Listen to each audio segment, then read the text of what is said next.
Even though the ultimate goal of these Sales two forms is to make money, amount column. the way they work is completely It's a very simple different. measure, and here we are using That's the it for special this video. language of DAX, I hope data this is useful analysis to you in expressions some way. language, If you wish to create take a your trading to the calculation, next level, please and check out attach my it to the premium model. courses and ebooks Okay? in the So when video you click description. this little tick mark, You can also or send me an press email enter, at it will attach that and the total support@fractalflowpro.com amount will if come you have in any and questions. sit in the model. It If you will wish to also support have the a channel, tiny please little don't forget calculator to click symbol the next like to it, button, indicating that subscribe this to is the a channel, calculation and not activate the an actual notifications field in the button data. so you receive all notifications So of new whenever you have a uploads. calculation, Share if the you video with your check trading that, it community will automatically be and leave added your to the feedback below values in the area comment of section. my visuals. Thank you very much for watching. Take care. So calculation, it will be visualized. And the sum format, sum function here is basically summing it up, the amount column. What is it going to sum up? It will sum up whatever is available to it at the point of calculation. So when you set it up, nothing will really happen. None of the calculations will happen. But when you use it in a visual, so if I select my amount, my team, drop this amount and add that one. At this point, it is calculating the amount, but it sees, oh, on the axis we have teams, so I'm going to split this by team, and each team I'm going to calculate. And then you interact by clicking a bar category.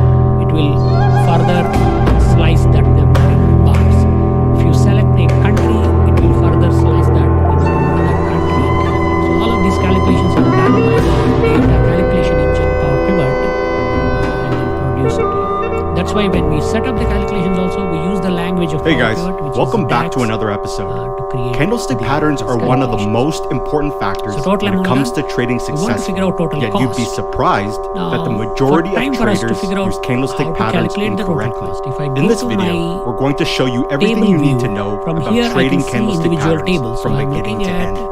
sales table. Now, there is a Within the massive, sales table, I highly only have detailed amount column. candlestick So I patterns only know how trading much money guide we brought that in. works in I don't know how much money combination we spent with this video in making and the is chocolates. required to fully grasp If I these want to know how advanced much money we concepts. spent to make We'll the discuss how you can chocolate, get I need this to go later to in the the video. product table, and here I So, got in a order for us to cost keep per producing box. these videos So for for free, example, we need milk your bars support are by hitting the like button, $5.26 per subscribing, box. and turning on the And if I notifications go to the bell. sales table, I might find Now, that here's exactly what we will be covering here, in this video. Carlin sold 45 milk boxes for $5,257. So, let's get right into it. From here, I know the fact that we sold 45 boxes, and I also know what is the individual cost per box.